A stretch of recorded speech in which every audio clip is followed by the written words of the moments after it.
the cover already shows us what anchor contains.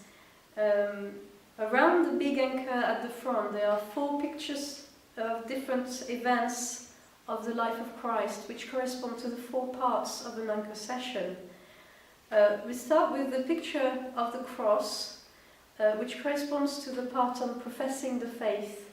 And we have the crucified Christ and Our Lady standing behind him and receiving in her hand his blood, the blood of her Son.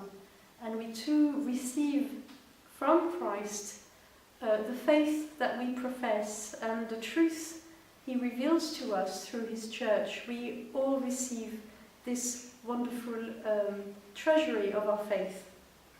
The second picture we come right across are the hands of the risen Christ. We can see the wounds on the hands after the resurrection, and the risen Christ is breaking bread for his apostles.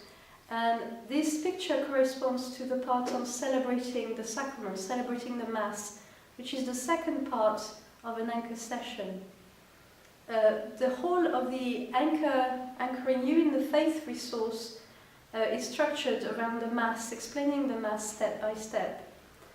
Then we move to the third picture on top, and we see Christ washing Peter's foot, the feet of Peter. And this image corresponds to the part on living the faith. Christ shows us by his act of washing his apostles' feet what it is to live the Christian life. And it also means that it's only in him, as we are incorporated into Christ through faith and baptism, that we can begin to live the life that Christ teaches us to live. So we live the faith, we serve each other. And finally, the fourth picture is the picture of the Annunciation, the angel announcing to Mary that she's to become the Mother of God.